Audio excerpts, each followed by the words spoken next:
साथियों, आप देख रहे हैं समाचार गैलरी और मैं हूं आपके साथ हेमंत कुमार गुप्ता। साथियों, हमारा कार्यक्रम हमारी भी सुन लो सरकार, हम भी हैं परेशान।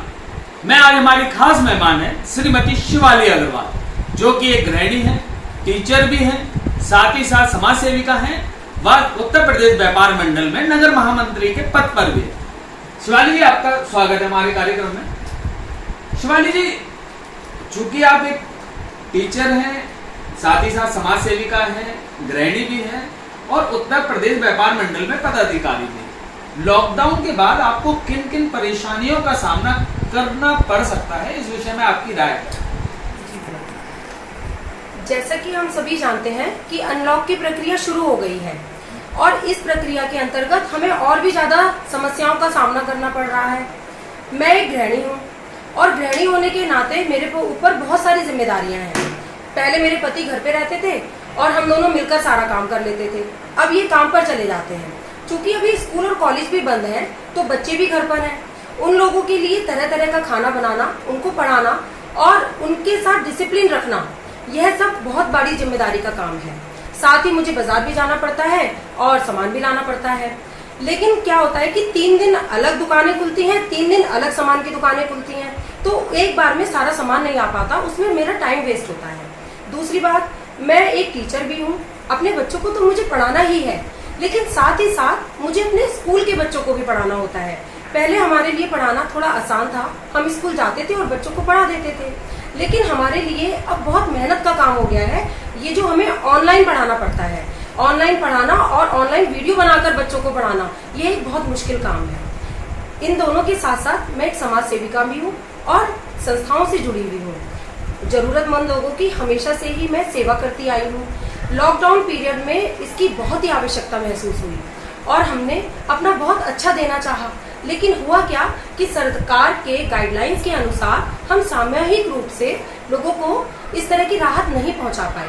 फिर भी मैंने व्यक्तिगत तौर पर लोगों को सामान दिया, खाना दिया, राशन दिया, जो भी मैं कर सकती थी वो मैंने किया और अभी मैं करती भी रहूंगी। इसमें भी मेरा बहुत समय लगता है, लेकिन बात यहाँ मेरे समय की नहीं है, बात यहाँ मेरे जज्बे की है। सबसे पहले मैं एक भारतीय हूँ। अगर मौजूदा हालातों को देखा जाए तो हमारे बॉर्डर पर चीन की सेना हमें घुसपैठ करने में लगी हुई है और हमारे सैनिक उनको मात देने में लगे हुए हैं, लेकिन हम भी अपने घर में रहकर हम चीनी देश को मात दे सकते हैं। अगर हम चीन में बने हुए सामान को यूज नहीं करेंगे, उसका बायकॉट कर देंगे, तो हम आत्मनिर्भर बन जाएंगे। और हमारा इस समय सबसे बड़ा त्योहार रक्षाबंधन आने वाला है। मैं अपने देश की बहनों को और बेटियों को यह प्रण लेने के लिए भी कहूंगी कि इस बार हम रक्षाबंधन पर अपने देश में बनी हुई राखी को ही बांधेंगे।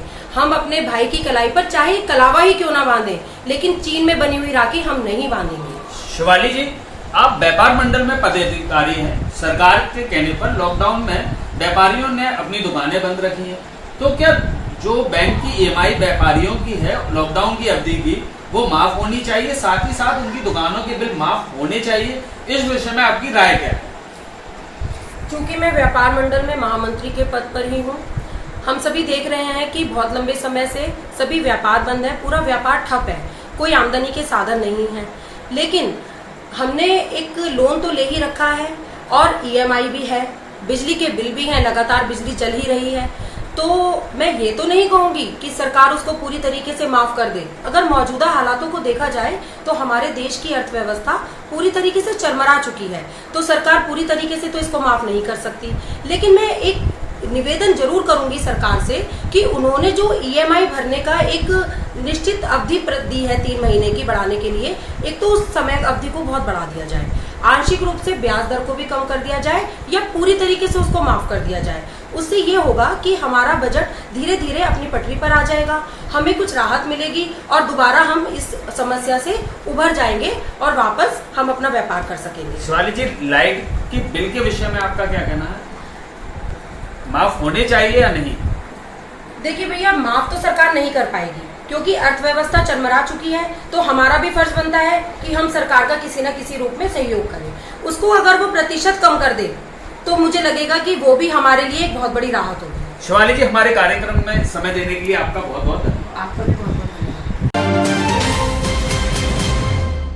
भारती जी, आप एक गृहिणी हैं, तो लॉकडाउन के बाद आपको किन किन परेशानियों का सामना करना पड़ सकता है? देखिए, परेशानियां तो नहीं आएंगी, बल्कि हम अपनी पुराना जीवन जीना ही भूल चुके होंगे और एक नया जीवन जीने की कोशिश करेंगे, बल्कि एक नई जिंदगी जिएंगे। जैसा किसी युद्ध में लोग युद्ध के बाद अपना जीवन यापन करते हैं, उसी प्रकार हम लोग भी अपना नया जीवन जिएंगे।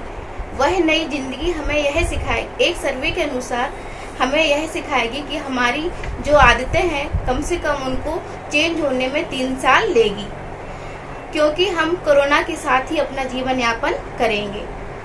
Bank, mall, railway station, ATM पर लगी टच स्क्रीन को प्रयोग करने में सावधानियां बरतनी पड़ेंगी, या तो सरकार को इनकी जगह आवाज प्रयोग करने वाली मशीनों का